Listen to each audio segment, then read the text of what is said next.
स्वर सुधा मंच पर प्रस्तुत है मालती जोशी की कहानी एक पल आस्था का। घंटी का बटन दबाते हुए दृष्टि अक्सर ही नेम प्लेट पर टंग जाती है। प्लेट पर जमी धूल के बावजूद अजय का नाम वहां दमकता रहता है। इस घर ने अजय की सारी स्मृतियों के साथ नाम को भी ज्यों का त्यों सहेज कर रखा है। उसे भी वे खारिज नहीं कर सके हैं। केवल क्षमा ही इस संसार से खारिज हो गई है या कि कर दी गई है, पर इसे ठीक ठीक निष्कासन भी तो नहीं कहा जा सकता। निष्कासित होती तो क्या इस तरह बार बार लौटकर इस दरवाजे पर दस्तक दे सकती थी? यह दादी क्या कर रही है? दरवाजा क्यों नहीं खोलती? सोनू अधीर हो उठा था। शमा ने उसका हाथ न पकड़ा होता तो वह शायद दरवाजा ही पीट डालता। आ रही होंगी बेटे, दादी तुम्हारी तरह दौड़ थोड़ी ही लगा सकती है। रसोई से यहाँ तक आने में समय लगता ही है न। उसकी बात पूरी भी न हो पाई थी कि दरवाजा खुल गया। दूसरे ही क्षण सोनू दादी के गले में झूल रहा था। आटा सने हाथों से ही वह उसे दुलरा रही थी, चूम रही थी। क्षमा मुग्ध होकर वह दृश्य देखती रही। उसके अंतर में एक टीस सी उठी और आंखें छलछला आई। कौन आया है? भीतर से बाबूजी की खरखराती आवाज आई। तब जाकर अम्मा जी को होश आया कि क्षमा अब तक बाहर ही खड़ी है। अरे, बाहर क्यों खड़ी हो? भीतर आओ न, उन्होंने दरवाजा छोड़ते हुए कहा। शायद उन्होंने इतनी देर बाद महसूस किया हो कि दरवाजा तो वे घेर कर खड़ी हैं, कोई भीतर आए भी तो कैसे। उतनी देर में बाबूजी फिर एक बार पुकार चुके थे। सोनू को लेकर अम्मा जी उनके कमरे में गई। देखो तो कौन आया है। अरे वाह, हमारे छोटे साहब आए हैं, बाबूजी ने गदगद स्वर में कहा। अजय की मृत्यु के बाद से वह सोनू को छोटे साहब भी कहने लगे हैं। शायद उस शून्य को इस संबोधन से भरना चाहते हों। सोनू दौड़कर बाबूजी की गोद में चढ़ गया था। उसे चूमते हुए उन्होंने पूछा, अकेला ही आया है? अकेला कैसे आएगा, बहू भी आई है न। नाटक में अपनी एंट्री का इंतजार करते पात्र की तरह क्षमा एक और खड़ी थी। अम्मा जी की बात से जैसे उसे क्ल्यू मिल गया। उसने आगे बढ़कर पहले अम्मा जी के फिर बाबूजी के पांव छुए। जीती रहो बेटी, सदा सुहागन रहो। क्षमा को लगा कि सदा सुहागन कहते हुए बाबूजी की आवाज कांप गई है। उसने आंखें उठाकर उनकी ओर देखा। हर बार की तरह आज भी लगा कि वे मृत्यु के एक कदम और पास पहुंच गए हैं। आप कैसे हैं बाबूजी? कुछ पूछने की खातिर ही उसने पूछ लिया। देख तो रही हो बिटिया, उन्होंने भी बस एक नामालूम सा जवाब दे दिया।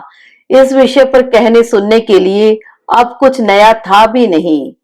सोनू की धींगा मुश्ती शुरू हो गई थी। क्षमा ने जरा कड़े स्वर में उसे डपटना चाहा। सोनू, नीचे उतरो, बाबूजी को तंग नहीं करते। तो बाबूजी ने उसे रोक दिया। करने दो बहू, वह कौन सा मुझे रोज तंग करने आता है। रोज तो यूं ही पड़े पड़े खटिया तोड़ा करता हूँ, एक दिन थोड़ी वर्जिश ही सही। बाबूजी का वह भीगा स्वर उसे भीतर तक मथ गया। अपने आंसू छिपाते हुए वे किचन में चली आई। अम्मा जी कनस्तर में से और आटा निकाल रही थी। कुल जमा दो प्राणियों की तो गृहस्थी है, गिनती की रोटियां बनती है। एक व्यक्ति भी बढ़ जाए तो हिसाब गड़बड़ा जाता है।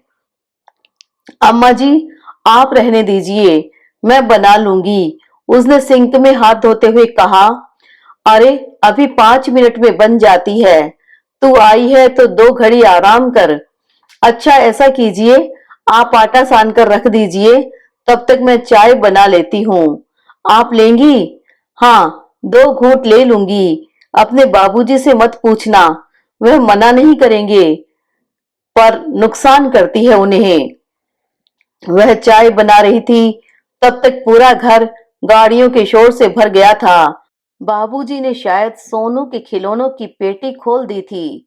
बेटे की यादों की तरह उन्होंने पोते के खिलौने भी सहेज कर रखे हुए हैं।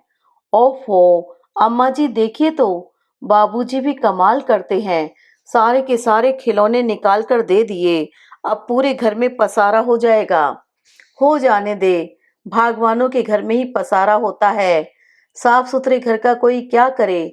रौनक तो तब होती है जब पूरा घर इस तरह बिखरा होता है। तू उसकी चिंता मत कर, मैं सब समेट लूंगी। मुझे और काम भी क्या है। शमा फिर कुछ नहीं बोली। उसे मालूम है इस घर में सोनू के खिलाफ एक अक्षर भी सुना नहीं जाएगा। कई बार उसे लगता है कि अच्छा हुआ जो वह सोनू को अपने साथ ले गई। यहाँ तो ये लोग उसे चौपट ही कर देते। उसे साथ क्यों नहीं लाई? चाय पीते हुए अम्मा जी ने पूछा। किसे? क्या नाम है उसका? जितेंद्र। सत्यजीत नाम है, जीतू बुलाते हैं। हाँ, उसे भी ले आती न, हमें अच्छा लगता। नहीं अम्मा जी, दोनों मिल जाते हैं तो बहुत तंग करते हैं। 5 मिनट चैन से बैठने नहीं देते। वैसे भी वह अपनी दादी के बगैर रहता नहीं है। ठीक तो है, बेचारों ने माँ की तरह पाला है। कहते हैं 20 दिन का था जब उसकी माँ मरी थी। अब वह अम्मा जी को कैसे बताती कि वह जीतू को जानबूझकर साथ नहीं लाई। उसकी दादागिरी से निजात पाने के लिए तो वह सोनू को यहाँ लाती है। 1 साल छोटा है सोनू से, पर हर वक्त उस पर हावी रहता है। इतनी सी उम्र में भी उसे एहसास है कि यह घर उसका है। इस घर की चीज पापा और दादी भी उसके हैं और वह हर वक्त उन पर अपना हक जताता रहता है। सोनू की तो वहां ले देकर एक मम्मी है, वह भी दबी दबी सी रहती है। इसीलिए सोनू भी बेचारा बुझा बुझा सा रहता है। यहाँ आकर देखे कोई कैसी धमाचौकड़ी चल रही है। तब तक अम्मा जी ने एक सब्जी का ठेला रोक लिया था। गोभी, मटर, आलू, टमाटर उसके सामने रखते हुए बोली, फटाफट एक सब्जी बना लो बिटिया, घर में सिर्फ लौकी बनी है, वह भी बिल्कुल फीकी। अब दो दो सब्जियां नहीं बनाती ना मैं, जो उनके लिए बनाती हूँ वही खा लेती हूँ। सब्जी छोंकते हुए उसने कहा, अम्मा जी मैं गरम फुलके उतार रही हूँ, आप बाबूजी को आवाज दे दीजिए। तेरे बाबूजी घर में है कहाँ? वे तो अपने राजकुमार के साथ बाजार गए हैं, तभी ना घर में इतना सन्नाटा है। आप भी कमाल करती हैं अम्मा जी, एन खाने के वक्त उन्हें कहाँ भेज दिया? अरे मैं कौन होती हूँ भेजने वाली, और मेरे कहने से क्या वह जाते हैं? मुझे तो आज तक एक धनिया पत्ती भी लाकर नहीं दी, पर सोनू के आते ही जैसे उनके पाँव में पंख लग जाते हैं। करने को तो अम्मा जी शिकायत कर रही थी, पर उनके लहजे में जरा भी रोष या आक्रोश नहीं था। उन्हें तो जैसे यह सब कुछ बड़ा अच्छा लग रहा था। मुझे पता होता तो कम से कम मैं सोनू को तो रोक लेती। बाजार में ऐसा बवाल मचाता है कि बस उसकी फरमाइशें खत्म ही नहीं होती। बहुत तंग करता है। कर लेने दे, इसी बहाने कंजूस दादाजी के 4 पैसे तो खर्च होंगे। अम्मा जी ने मुस्कुराकर कहा। बाबूजी बाजार से लौटे तो हाँफ रहे थे। सांस धोंकनी की तरह चल रही थी। बाबूजी को इस तरह हाँफते देखती है तो शमा को हमेशा डर लगता है, कहीं यह उनकी आखिरी सांस न हो। सोनू लेकिन खुशी से उछल रहा था। मम्मी देखो, दादी देखो, कह कहकर अपनी सारी खरीदारी दिखा रहा था। शमा समझ गई कि उतनी सी देर में बाबूजी की जेब काफी हल्की हो गई होगी। ऐसी भरी दोपहरी में आने जाने की क्या जरूरत थी बाबूजी? ये चीजें तो शाम को भी लाई जा सकती थी। अरे ये सामान तो ऐसे ही खरीद लिया, मैं तो खास इसके लिए गया था। उन्होंने रसगुल्ले का टिन पकड़ाते हुए कहा, हमारे छोटे साहब की खास पसंद। खाना खा लो, बहू आटा लगाकर बैठी है। आता हूँ भाई, जरा सांस तो सम पर आने दो। जरा इत्मीनान से बैठकर खाना खाऊंगा। गरम फुलके रोज थोड़े ही नसीब होते हैं। हाँ हाँ, रोज तो मैं जैसे बासी खाना ही खिलाती हूँ। एक और खड़ी शमा उस नोक-झोंक का आनंद लेती रही। उसे हंसी भी आ रही थी और करुणा भी, क्योंकि वह जानती थी कि यह लड़ाई नहीं है, मन में उमगती खुशी को बाहर निकालने का एक बचकाना तरीका भर है। सोनू और बाबूजी को खाना खिलाने के बाद उन दोनों ने भोजन किया। शमा जब रसोई समेट रही थी, अम्मा जी बर्तन लेकर बैठ गई। आजकल मेहरी नहीं आती क्या? अरे, बहुत परेशान करती थी। कोई टाइम टेबल ही नहीं था। 2-2 दिन तक गोल कर जाती थी। फिर मैंने ही मना कर दिया। 2 आदमियों की रसोई में बर्तन ही क्या निकलते हैं, हाथों हाथ हो जाते हैं। तो आप उठिए, मैं करती हूँ। शमा ने कमर में पल्लू खोंसते हुए कहा। अरे रहने दो, वह बोली, पर शमा के एक बार और इसरार करते ही उठ गई। शमा जानती है, हाथ बटाना चाहो तो वे मना नहीं करती, तुरंत मान जाती हैं। बेचारी थक जाती होंगी। यह भी कोई उम्र है खटने की? इस उम्र में तो औरत सपने देखती है सेवा करवाने के, पर भाग्य में हो तब तो। पिछले 2-3 बार से देख रही हैं कि बर्तन वे खुद कर रही हैं। कभी मेहरी की बीमारी का बहाना बना देती, कभी कहती शादी में गई है, पर सच आज वो सामने आ ही गया। पर उससे भी बड़ा सच यह है कि मेहरी की पगार अखर रही होगी, और इन लोगों का कोरी पगार से कभी मन भरता है? ऊपर से और भी बहुत कुछ देना पड़ता है। उतनी सी पेंशन में यह सब कैसे संभव है? यह तो अच्छा हुआ कि बेटे के राज में छोटा ही सही अपना एक घर हो गया। घर में फ्रिज, कूलर, मिक्सर, टीवी सब आ गया, पर गुजारा तो पेंशन पर ही करना पड़ता है। नौकर रखने लायक शाह खर्च तो वह हो नहीं सकते। रसोई समेटने के बाद उसने कहा, अम्मा जी कुछ बीनने चुनने का हो तो निकाल दीजिए, कुछ सिलाई का काम हो तो वह भी बता दीजिए। सोओगी नहीं? नहीं, आप लेटिए, उसने अम्मा जी के लिए चटाई बिछाते हुए कहा। मुझे दिन में नींद नहीं आती, आप जानती तो हैं। अम्मा जी ने दाल चावल के डिब्बे और राई जीरा वगैरह की पुड़ियां उसके सामने लाकर रख दी। बटन टाँकने के लिए 2 कुर्ते भी निकाल कर दे दिए। चुटकी भर सुपारी मुंह में डालकर वह लेटी ही थी कि सोनू ठुनकता हुआ आया। दादी, हम शरबत पिएंगे। अभी नहीं बेटे, अपन 4 बजे बनाएंगे। नहीं, हमें अभी बना कर दो। सोनू, शमा ने डपटा। यह क्या हो रहा है? क्यों दादी को तंग कर रहे हो? करूंगा, वो मेरी दादी है। तुम्हारी दादी है तो क्या 2 घड़ी आराम भी नहीं करने दोगे? रहने दे बहू, वह कौन सा रोज मुझे तंग करने आता है। सुबह से शाम तक पसरी ही रहती हूँ। चल बेटा, अपन शरबत पिएंगे। घुटनों पर हाथ देते हुए वह उठी। अनजाने ही उनके मुंह से एक कराह सी निकल गई। थकान और पीड़ा के चिन्ह चेहरे पर साफ झलक रहे थे, पर वह बड़े मनोयोग से अपने नन्हे राजकुमार के लिए शरबत का सरंजाम करती रही और शमा असहाय सी सब देखती रही। आजकल सोनू ने यह नया तमाशा शुरू किया है। यहाँ आकर वह इसी तरह बात बात पर ठुनकने लगता है। जानता है कि यहाँ उसकी हर फरमाइश पूरी होगी और मम्मी डांट भी नहीं पाएंगी। दरअसल वह जाने अनजाने जीतू की नकल करने लगा है। वह भी इसी तरह अपनी दादी को परेशान करता है। वह भी 12 साल की बच्ची की तरह उसके आगे पीछे डोलती रहती है। कभी कभी तो इतना गुस्सा आता है कि शरबत पीने के बाद सोनू दादी की बगल में आकर लेट गया। दादी, कहानी सुनाओ न। बेटे, दिन में कहानी नहीं सुनाते, मामा रास्ता भूल जाता है। जीतू का मामा तो रास्ता नहीं भूलता, उसकी दादी तो उसे रोज कहानी सुनाती है। वह तेरी भी दादी है बेटे। नहीं, मुझे वैसी वाली दादी अच्छी नहीं लगती। क्यों रे? वो तो खूब सुंदर है, एकदम गोरी चिट्टी। एक बार बोल दिया ने, वो हमें अच्छी नहीं लगती। सोनू, यह क्या बदतमीजी है? आवाज नीची करो। हम आपसे बात नहीं कर रहे हैं, हम अपनी दादी से बोल रहे हैं। उसे तड़ से एक जड़ देने की इच्छा हुई, पर उठा हुआ हाथ बीच में रुक गया। पता नहीं अम्मा जी क्या सोचेंगी। उन्हें लगेगा कि वहां भी इसी तरह मारती धमकाती रहती होंगी। तभी तो बच्चा ऐसा कुमलाया सा रहता है। कभी कभी लगता है जैसे सोनू उसका बेटा नहीं, किसी की अमानत है। उसका काम सिर्फ उसकी परवरिश करना है। अपने को थोड़ा संयत करके उसने सोनू से कहा, तुमने शरबत पी लिया न? अब जाओ, दादाजी के पास जाकर चुपचाप सो जाओ। 4 बजे तक कोई आवाज नहीं होगी, समझे?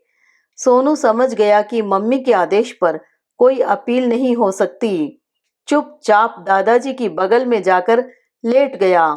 जीतू की देखा देखी बहुत जिद्दी होता जा रहा है। क्या वह बहुत जिद्दी है? और क्या, दादी उसे पान फूल की तरह सहेजती जो है। कहती है, मैं इसकी दादी नहीं माँ हूँ। 20 दिन का था जब से पाल रही हूँ। इसके आंसू मैं देख नहीं सकती। तुम कुछ कहती नहीं? क्यों कहूँ? सौतेली माँ तो वैसे ही बदनाम होती है। साफ दिख रहा है कि बच्चा बर्बाद हो रहा है, पर चुपचाप देखती रहती हूँ। उसकी देखा देखी यह भी बिगड़ रहा है, पर बार बार अपने बच्चे को डांटना अच्छा भी तो नहीं लगता। कहते कहते ही उसके मन में सोनू के लिए ममता उमड़ आई। नाहक बेचारे को झिड़क दिया। यही आकर तो थोड़ी मन की कर पाता है। वह चुपचाप उठी और बाबूजी के कमरे में झांक आई। सोनू सो गया था। दोनों टांगे बाबूजी के ऊपर थी। यह भी एक तरह से जीतू की नकल ही थी। उसे ठीक से सुलाने का ख्याल भी आया, पर बाबूजी की नींद टूट जाने की डर से चुपचाप अपनी जगह पर आकर बैठ गई। वे उसे प्यार तो करती है न? अम्मा जी ने बातों का सिलसिला पुनः प्रारंभ करना चाहा। कौन? मम्मी जी? क्या पता, करती भी होंगी। कम से कम धुतकारती तो नहीं है। मेरे लिए इतना ही बहुत है। और वह दुष्ट है न, वह तो सोनू को दादी के पास फटकने भी नहीं देता, जैसे वह उसकी अकेले की प्रॉपर्टी है। श्री राम! अम्मा जी ने एक उसास भरी और करवट बदलकर लेट गई, पर क्षमा बिना देखे भी जान गई कि इस समय उनकी आंखें गीली हो रही थी। कब झपकी लग गई पता ही नहीं चला।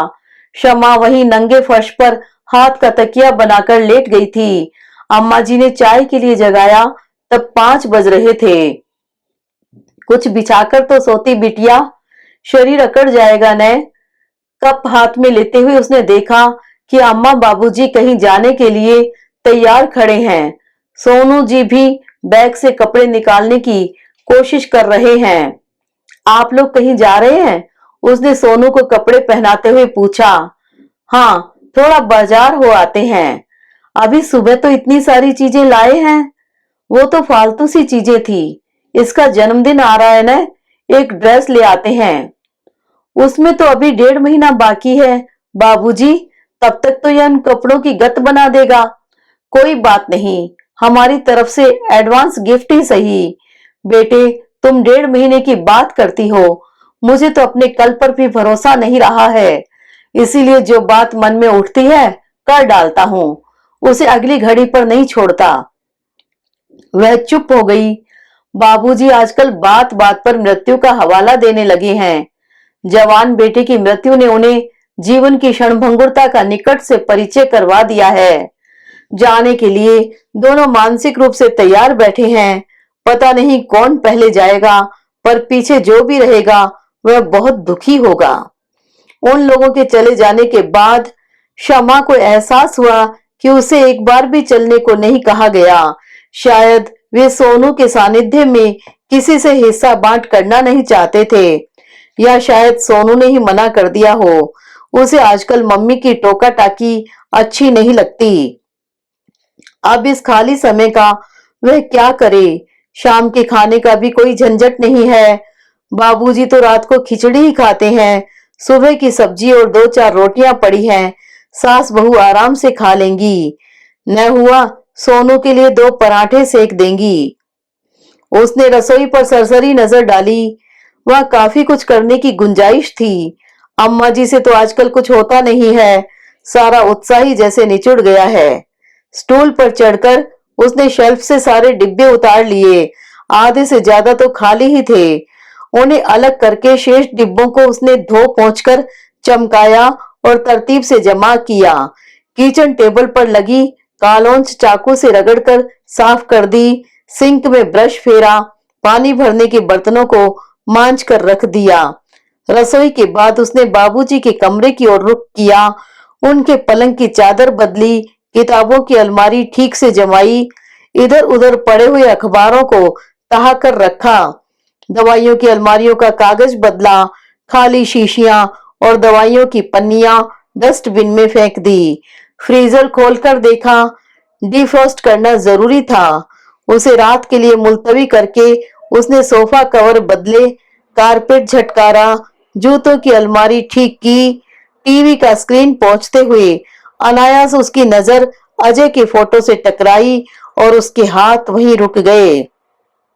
इतने मनोयोग से वह काम किए जा रही थी कि अनायास एक धक्का सा लगा। वह यहाँ क्या कर रही है, क्यों कर रही है? इस घर में उसकी दखल अंदाजी कहीं अनधिकार चेष्टा तो नहीं?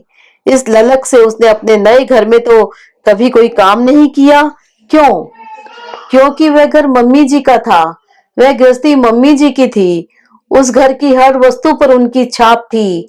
छोटे बड़े हर निर्णय पर उनकी मोहर थी।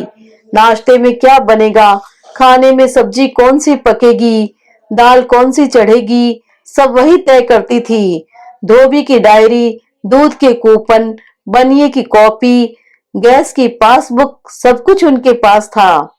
बेचारी अम्मा जी निवृत्त होने के बाद दोबारा जबरदस्ती गृहस्थी में झोंक दी गई थी। अब वे बेमन से बेगार ढो रही थी। पर मम्मी जी तो शायद कभी निवृत्त हुई ही नहीं, न मन से न शरीर से। बहू के आने के बाद शायद स्थितियां कुछ बदली होंगी, पर उसके लिए भी समय कहाँ मिला। साल भर तो तीज त्योहार और सैर सपाटे में ही निकल गया होगा। उस दौरान जीतू ने भी अपने अस्तित्व की सूचना दे दी थी। जीतू के जन्म के बाद तो 20वें दिन ही बेचारी चल बसी। कुल 15 महीनों में सारा नाटक समाप्त हो गया। घर की जिम्मेदारियों के साथ मम्मी जी पर एक बच्चे का बोझ भी आ पड़ा, पर वे उसे खूब मुस्तैदी से निभा रही हैं। बेटे की गृहस्थी में वे इतनी रच बस गई हैं कि कभी लगता ही नहीं है कि वह मजबूरी में यह सब कर रही हैं। शमा ने सोचा था उसके जाते ही वह कहेंगी, लो भाई अब अपना कारोबार संभालो और मुझे छुट्टी दो, पर उन्होंने कभी कहा ही नहीं। शादी को 13 महीने हो चले हैं, पर शमा की हैसियत अब भी वह मेहमान की तरह ही है। कभी कभी उसे लगता है कहीं वह अनचाही मेहमान तो नहीं है। अपने सुदर्शन पुत्र के लिए मम्मी जी ने जरूर किसी कुंवारी कन्या की कामना की होगी। बेटा अगर जिद पर न अड़ गया होता तो वह अपनी कामना जरूर पूरी करके रहती। तीनों बाजार से लौटे तब दिया बत्ती हो चुकी थी। सोनू तो किलकारियां भरता हुआ लौटा था, पर वे दोनों बेहद थक गए थे। अम्मा जी ने आते ही क्लांत शांत स्वर में कहा था, एक कप चाय बना दे बिटिया, अपने बाबूजी को भी देना, एकदम पस्त हो गए हैं। वह कहना चाहती थी कि ऑटो कर लिया होता, पर चुप रह गई। घर की चरमराती आर्थिक अवस्था वह देख रही है, उस पर सोनू की मेहमान नवाजी का अतिरिक्त भार भी वह महसूस कर रही थी। चुपचाप चाय बनाने चली गई। चाय लेकर बाहर आई तो देखा सोनू तो कपड़े बदलकर टीवी के सामने डट गया है, पर दोनों प्राणी कमरे में हैं। अम्मा जी तो कोरी साड़ी पहनकर ही बिस्तर में पसर गई थी। बाबूजी आराम कुर्सी में लेटे हुए थे। घर को देखकर ही लगता है कि यहाँ लक्ष्मी का फेरा हुआ है। अम्मा जी ने कहा, और क्या, तुमने तो इसे भूतों का डेरा बना डाला था। अम्मा जी उखड़ गई, देखो 2 वक्त पकाकर दे रही हूँ, इसे ही गनीमत समझो। इससे ज्यादा का मेरा बूता नहीं है। हाँ, जानता हूँ भगवान, सब समझता हूँ। मैं तो मजाक कर रहा था, पर तुम तो आजकल मजाक भी नहीं समझती, एकदम चढ़ बैठती हो। फिर बाबूजी शमा की ओर मुखातिब हुए, सच बिटिया, सिर्फ हम ही तुम्हारा इंतजार नहीं करते, यह घर भी तुम्हारी बाट जोहता रहता है। बाबूजी का स्वर भीगा हुआ था। शमा का भी गला भर आया। बोली, बाबूजी, मैंने तो कभी इस घर से जाना नहीं चाहा था, आप ही ने। हाँ, मैंने ही जबरदस्ती तुम्हें भेज दिया, यही न। यह काम मैंने बहुत खुशी से नहीं किया बिटिया, कलेजे पर इतना बड़ा पत्थर रखना पड़ा था। बहुत मजबूरी में मैंने यह कदम उठाया था, क्योंकि जमाना बहुत खराब चल रहा है। एक अकेली औरत को लोग चैन से जीने नहीं देते। तुम्हारा कोई भाई होता या माँ ही जिंदा होती तो कोई चिंता नहीं थी, पर केवल हमारे सहारे तो तुम इतना बड़ा जीवन काट नहीं सकती थी। उन दिनों तुम नौकरी पर भी जाती थी तो तुम्हारे लौटने तक हमारे प्राण अधर में लटके रहते थे। अब तुम अपने घर में सुरक्षित हो, हम लोग भी चैन की नींद सो लेते हैं। कभी कभी लगता है बाबूजी कि सोनू के हक में यह अच्छा नहीं हुआ। मुझे तो घर मिल गया, पर एक तरह से वह बेघर हो गया है, अपनी जड़ों से उखड़ गया है। काश वह यहाँ रह पाता। अगर उसे ही रखने लायक होते तो क्या हम तुम्हें यहाँ से जाने देते? नहीं बिटिया, हमारा अब कोई भरोसा नहीं है। पके फल हैं, किस दिन टपक जाएंगे कह नहीं सकते। फिर तो उसे तुम्हारे पास भेजना ही पड़ेगा। उतनी देर बाद क्या वह उस घर में एडजस्ट हो पाएगा? क्या वे लोग उसे सहज भाव से स्वीकार कर पाएंगे? और हम उसे रख भी लें तो बच्चे के मन में सदा के लिए एक गांठ पड़ जाएगी कि मम्मी अपने सुख के लिए मुझे छोड़कर चली गई। और सच बात तो यह है बेटा कि हम लोग उसे केवल प्यार दे सकते हैं, दुलार दे सकते हैं, पर बढ़ते हुए बच्चे के लिए रख रखाव भी जरूरी है, सार संभाल भी जरूरी है। यह काम दादा दादी के वश का नहीं है। इसके लिए माँ बाप दोनों का स्नेह चाहिए, अनुशासन चाहिए। तुम ये बात मन से एकदम निकाल दो कि तुम सोनू के साथ कोई अन्याय कर रही हो। मैंने इस शादी में केवल तुम्हारा कल्याण नहीं देखा था, सोनू के उज्जवल और सुरक्षित भविष्य का भी सपना देखा था। बाबूजी उसे हमेशा इसी तरह आश्वस्त करते हैं, सांत्वना देते हैं।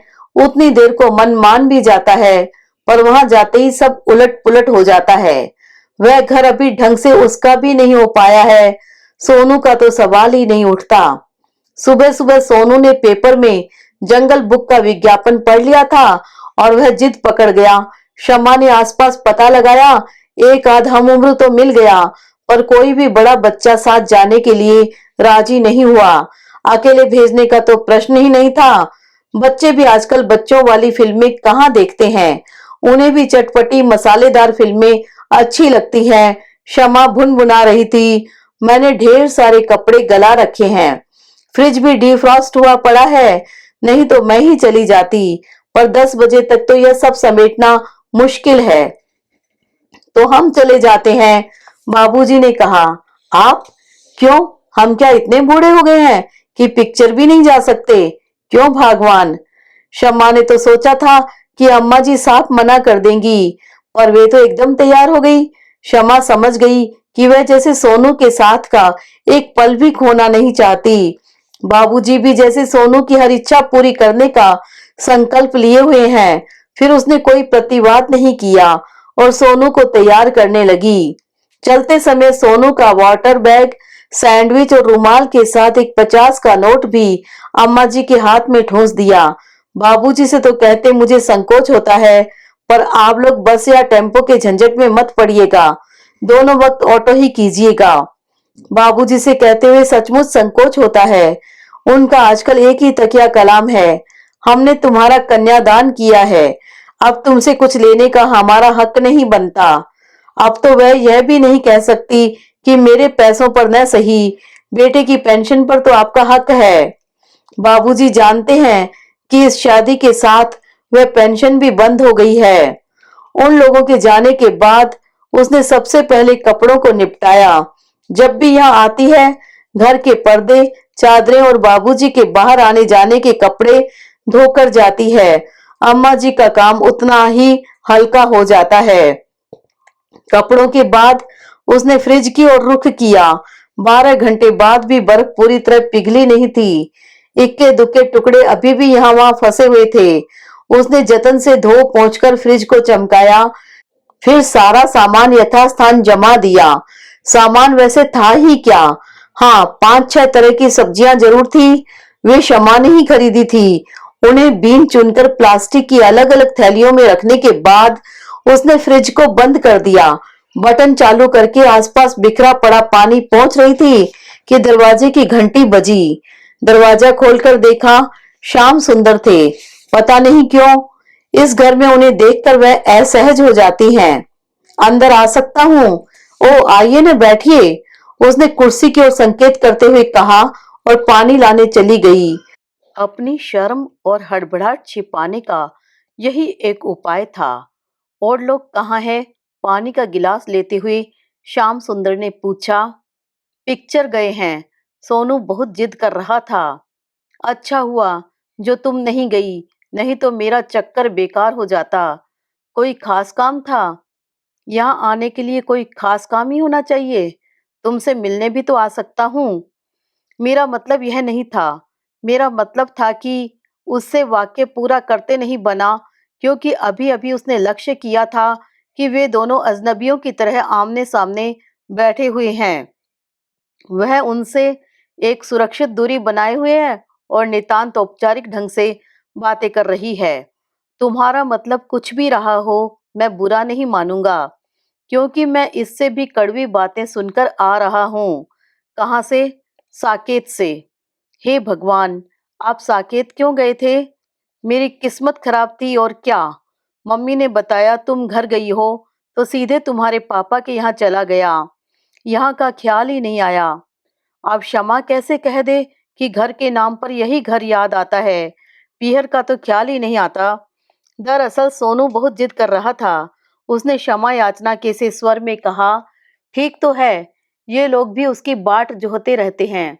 हाँ, सोनू के आने से उनकी जिंदगी में थोड़ी सी रौनक हो जाती है।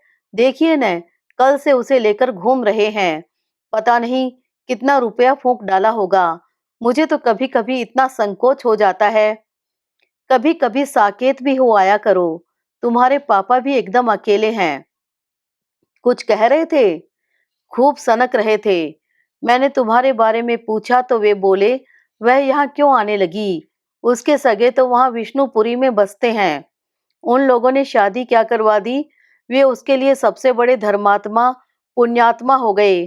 कल को जब बेटे को बेदखल कर देंगे तब इसे अकल आएगी। फंड पर तो हाथ साफ कर ही दिया है, अब पेंशन भी डकार रहे हैं। क्या बात करते हैं, आपने बताया नहीं कि? अरे भाई, सब बता दिया। पहले भी कई बार बता चुका हूँ कि फंड फिक्स्ड में डाल दिया है। पेंशन सोनू के नाम से जमा हो रही है। उसे क्षमा की मर्जी के बिना कोई छू भी नहीं सकता। पर उन्हें विश्वास ही नहीं होता। उन्हें तो यह भी डर है कि ये लोग सोनू को जायदाद से बेदखल कर देंगे। कौन सी जायदाद? यही छोटा सा घर न। हाँ, पापा को डर है कि बाबूजी यह घर अपनी बेटी के नाम कर जाएंगे और सोनू टापता रह जाएगा। कह रहे थे मेरी बेवकूफ बेटी ने अपने लिए तो घर ढूंढ लिया, पर अपने बेटे को बेघर कर दिया। शर्म और संकोच से गड़ गई क्षमा। उसे पापा पर इतना गुस्सा आ रहा था। यह बात क्या उसके पति से कहनी चाहिए? पता नहीं क्यों वह क्षमा की इस दूसरी शादी से बौखलाए हुए हैं। शायद उन्हें बाबूजी की नीयत पर भरोसा नहीं है, या कि उन्हें उम्मीद थी कि पति की मृत्यु के बाद क्षमा उनके पास आ जाएगी और उनका बुढ़ापा आराम से कट जाएगा। पर यह शादी नहीं भी होती तो क्षमा अम्मा बाबूजी के पास ही रहती। पापा के पास कभी भी नहीं जाती। सोनू को लेकर तो कभी भी नहीं। अब भी अगर लौटना हुआ तो वह इसी घर में लौटेगी। शादी से पहले तो खैर मजबूरी थी, पर अब वह उस निरंकुश शासन को झेल नहीं पाएगी। सोनू जी बिगुल बजाते हुए ही घर में दाखिल हुए थे, पर अतिथि को देखकर एकदम चुप हो गए। हेलो सोनू जी, यह क्या ले आए हैं आप? जरा हमें भी तो दिखाइए। सोनू चुपचाप उनके पास चला गया। उनकी गोद में बैठकर प्रश्नों के उत्तर देता रहा, और उसके चेहरे से तनाव साफ झलक रहा था। दादा दादी कहाँ हैं? शमा ने पूछा। आ रहे हैं, उसने मरियल सी आवाज में जवाब दिया। शमा दरवाजे पर जाकर खड़ी हो गई, जैसे कि स्वागत करना बहुत जरूरी हो। वे लोग अपनी गति से सीढ़ियां चढ़ रहे थे। कौन आया है? बाबूजी ने पूछा। जीतू के पापा, शमा ने कहा और खुद ही झेप गई। पता नहीं क्यों श्याम सुंदर के लिए यही संबोधन याद आता है। क्या वे कभी सोनू के पापा हो सकेंगे? श्याम सुंदर ने आगे बढ़कर दोनों के पैर छू लिए। गदगद होकर आशीर्वाद देते हुए अम्मा जी ने कहा, मुन्ने को भी ले आते बेटा। जी, वह मम्मी के बिना रहता कहाँ है। एक दिन बहन जी को भी लेकर आना बचवा। समदिन है हमारी, क्या ऐसे ही आ जाएंगी? आप भी कैसी बात करते हैं। अगली बार जरूर लेकर आऊंगा, निमंत्रण की जरूरत नहीं है। शमा चाय बनाने के बहाने भीतर चली गई। उसे अपने ऊपर बेहद गुस्सा आ रहा था। जो बात अम्मा बाबूजी इतनी सहजता से कह गए, वह उसके मन में क्यों नहीं उठी? इतनी देर बैठी रही, पर एक बार भी उसने जीतू के बारे में नहीं पूछा। खुद तो चाहती है कि सामने वाला उसके बच्चे को बाप का प्यार दे, पर वह खुद क्या कभी जीतू को माँ की नजरों से देख पाई है? मम्मी जी के प्यार का मजबूत घेरा उसके चारों ओर है तो क्या हुआ? उसने भी तो कभी उस घेरे को तोड़ने की कोशिश नहीं की। श्याम सुंदर तो जब तब सोनू को दुलरा भी लेते हैं, पर वह तो हमेशा निर्लिप्त सी बनी रहती है।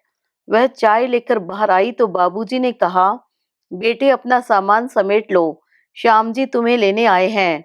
उसने श्याम जी की ओर देखा, वे सोनू से बतियाने में व्यस्त थे। बहन जी आज सुबह बनारस गई हैं, उनके भाई बहुत बीमार हैं और जीतू वह घर पर अकेला है, इसीलिए तो तुम्हें लेने आए हैं। वैसे बेटे उसे भी यहीं ले आते, सुबह सब लोग साथ निकल जाते। सुबह आने से नहीं चलता बाबूजी, सोनू का स्कूल तो 11 बजे से है, पर जीतू की बस तो सुबह 7:30 पर ही आ जाती है। अभी उसे कहाँ छोड़ आए हैं? शमा खुश थी कि कम से कम उसे यह पूछने का तो होश रहा। अभी तो पड़ोस में संध्या के पास छोड़ आया हूँ, सीधे यहाँ आता तो शायद ले भी आता। ठीक ही तो किया जो छोड़ आए, पापा के यहाँ उसे ले जाते तो पता नहीं और भी क्या क्या सुनना पड़ता। वह तैयार होने के लिए भीतर गई तो सोनू पीछे पीछे चला आया। उसका मुंह इतना सा निकल आया था, मम्मी क्या हम लोग वापस जा रहे हैं? हाँ बेटा, पर क्यों? आपने तो कहा था मंडे तक रहेंगे। कहा था, पर वहां अपना जीतू अकेला है ना, इसीलिए जा रहे हैं। क्यों? उसकी बड़ी मम्मी कहाँ गई? बेटे वह आपकी भी बड़ी मम्मी है। ठीक है, पर वे गई कहाँ? बनारस गई हैं। बड़े मामा जी वहाँ बीमार है न। अब जीतू घर पर एकदम अकेला है, तो उसने पापा से कहा कि सोनू भैया को ले आइए, इसीलिए पापा को आना पड़ा। सोनू बहुत खुश तो नहीं हुआ, पर उसके चेहरे का तनाव जरूर कम हो गया। हमारी किसी को जरूरत है, यह बात बच्चों के अहम को भी तृप्त करती है। जैसे दादाजी, मैं अपना नया वाला हेलीकॉप्टर ले जाऊं? बिल्कुल ले जाओ, तुम्हारे लिए ही तो लाए हैं। और पुरानी वाली ट्रेन, वह भी ले जाओ, और नई वाली ड्रेस भी, जन्मदिन पर पहनना। सोनू के जन्मदिन पर आपको भी आना है बाबूजी, श्याम सुंदर ने कहा तो शमा को अच्छा लगा। सोनू का पिछला जन्मदिन तो शादी के तुरंत बाद ही पड़ा था, वह जानबूझकर चुप कर गई थी। सोनू को भी अपना जन्मदिन जीतू की बर्थडे पार्टी पर याद आया था। तब श्याम सुंदर ने शमा को बहुत डांटा था। इस बार तो सोनू का जन्मदिन भी उतनी ही धूमधाम से मनेगा, वह जानती है। नीचे उतरने तक उसने बड़ी मुश्किल से सब्र किया। सड़क पर आते ही बोली, चलने के लिए आप मुझसे भी तो कह सकते थे, बाबूजी से कहलवाने की क्या जरूरत थी? दरअसल मैं थ्रू प्रॉपर चैनल अप्लाई करना चाहता था, इससे बड़े लोग जरा खुश हो जाते हैं। अरे बहुत खुश हैं वो, दोनों ने आपको ए ग्रेड दे रखी है। वैसे उनसे थोड़ा सा झूठ बोला हूँ मैं, मामा जी कल रात को ही कूच कर गए हैं, पर बुजुर्गों को एकदम किसी की मौत की खबर नहीं सुनानी चाहिए, शौक लगता है। इसीलिए तो मैंने जीतू को भी मम्मी के साथ नहीं भेजा, बच्चे भी उस माहौल से खौफ खा जाते हैं। पिछली बार नानी के समय गया था तो बहुत अपसेट हो गया था, हफ्तों गुमसुम बना रहा, ऊट पटांग सवाल पूछता रहा। मम्मी उसे छोड़कर जाने को तैयार नहीं थी, पर मैं भी अड़ गया। मैंने कहा आपकी मर्जी है, जाना चाहो जाओ या न जाओ, पर मैं बच्चे को उस माहौल में नहीं भेजूंगा। जीतू के जाने का तो खैर सवाल ही पैदा नहीं होता, पर आपको तो जाना चाहिए था। सुबह ही आकर मुझे ले जाते तो अच्छा था। तुम्हें क्या लगता है, मम्मी उसे तुम्हारे भरोसे छोड़कर चली जाती? वह तो फिर शायद अपना जाना ही मुलतवी कर देती। मेरे पास छोड़ गई है, यही गनीमत समझो। श्याम सुंदर बोल तो गए, पर तुरंत ही उन्हें लगा कि बहुत गलत बात कह गए हैं। बात का रुख बदलकर बोले, मामा जी की मृत्यु का अफसोस तो है, पर जीतू के हक में एक बात अच्छी हुई है। मम्मी के मोह पाश से उसे थोड़ी मुक्ति तो मिली है। वह तो उसे बिल्कुल बच्चा बनाए हुए है, लगता है कभी बड़ा होने ही नहीं देंगी। कोई माँ नहीं चाहती कि उसका बच्चा बड़ा हो। क्यों? क्योंकि बड़े होकर बच्चे अपने नहीं रह जाते, पराये हो जाते हैं। Very strange and very selfish also. यह तो बहुत ही स्वार्थ भरा दृष्टिकोण है। सो तो है, अब थोड़ी बच्चों के स्वार्थ की बात भी हो जाए। घर वापस आ गया है न, 2 आइसक्रीम के कप खरीद लेते हैं। पहली बार ऐसा हुआ कि वह बड़े आवेग के साथ घर की सीढ़ियां चढ़ी। बड़ी आतुरता से उसने दरवाजे का ताला खोलते हुए कहा, सोनू, जाओ तो बेटे, संध्या दीदी के यहाँ से जीतू को ले आओ। कहना, मम्मी तुम्हारे लिए एक चीज लाई है। सोनू दौड़ता हुआ पड़ोस में गया। उसके चेहरे का तनाव अब एकदम गायब था, पर जीतू को देखकर लगा वह तनाव अब उसके चेहरे पर छा गया है। बेचारा लड़का, अपनी माँ को तो उसने कभी देखा ही नहीं था, पर जिसने माँ की तरह पाला पोसा था, उसे पहली बार बिछुड़ने की पीड़ा उसके चेहरे पर साफ अंकित थी। देखो हमारी मम्मी तुम्हारे लिए क्या लाई है। सोनू ने आइसक्रीम का कप उसके सामने करते हुए कहा। सोनू, शमा ने घुड़का, यह हमारी तुम्हारी क्या होता है, मम्मी दोनों की होती है, समझे। सोनू थोड़ा सा सहम गया, पर जीतू ने कोई प्रतिक्रिया व्यक्त नहीं की। पापा की बगल में खड़ा हुआ वह चुपचाप अपना कप खाली करता रहा। उसे थपथपाकर शमा ने कहा, अब दोनों बच्चे बड़ी मम्मी के कमरे में खेलेंगे, शोर नहीं करेंगे, लड़ेंगे भी नहीं। तब तक मम्मी खाना बनाती है, खाना खाकर थोड़ा आराम करेंगे, फिर शाम को मम्मी पापा के साथ पार्क में घूमने जाएंगे। ठीक है। पार्क में फिर से आइसक्रीम मिलेगी? सोनू ने पूछ ही लिया। बिल्कुल मिलेगी, लेकिन उसके लिए पहले राजा बेटा बनना होगा। Now get set and go. Sonu दौड़ता हुआ बड़ी मम्मी जी के कमरे में चला गया। जीतू भी पैर घसीटता हुआ उसके पीछे जाने लगा। आप जरा ध्यान रखिएगा, इन लोगों का कोई भरोसा नहीं है, एकदम हाथापाई पर उतर आते हैं। उसने श्याम सुंदर को हिदायत दी और किचन में वह पहली बार अपनी मर्जी से खाना बना रही थी। जिस तरह आज सोनू एकदम तनाव मुक्त हो गया था, वह भी बहुत हल्का महसूस कर रही थी। उसका तो गुनगुनाने का मन हो रहा था। पहली बार वह इस घर में खुलकर सांस ले रही थी।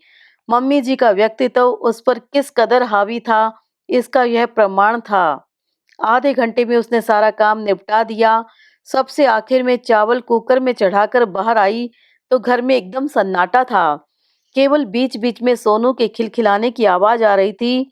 सोनू, ये जीतू कहाँ चला गया? कमरे में होगा। क्यों? श्याम सुंदर ने पेपर से नजर हटाए बिना जवाब दिया। कमरे में तो हो नहीं सकता, इतनी देर में तो 1 दर्जन शिकायतें आ जाती। उसने वॉश बेसिन पर हाथ मुंह धोते हुए कहा। श्याम सुंदर उठकर कमरे तक गए और बोले, इधर आकर देखो जरा। शमा ने जाकर देखा।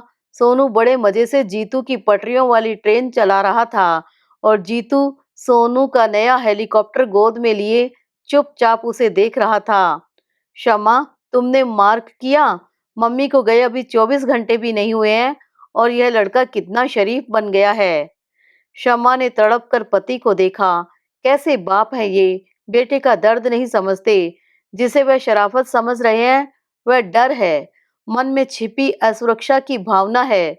सोनू जानता है कि आज घर में मम्मी की सत्ता है और इसलिए इतना दिलेर बना हुआ है।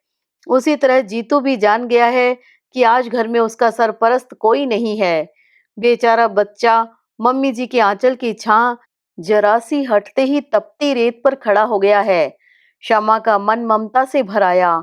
उसने जीतू को गोद में ले लिया और दुलारते हुए बोली, मेरा राजा बेटा भूखा है न, देखो तो चेहरा कैसा निकल आया है। मम्मी अभी 5 मिनट में अपने बेटे के लिए खाना लगाएगी। हाँ। फिर कुछ कड़े स्वर में सोनू से कहा, सोनू, तुम ये सारी चीजें जगह पर रखने के बाद ही कमरे से बाहर जाओगे, समझे? और जाते समय पंखा बंद करना मत भूलना। दोनों बच्चों ने आंखों में अविश्वास भरकर शमा की ओर देखा। सोनू का चेहरा तमतमा गया था, पर जीतू की आंखों में आश्वस्ति की एक चमक कौंध गई। उसने शमा की गोद में मुंह छिपाकर कांपते स्वर में पूछा, बड़ी मम्मी कब आएंगी?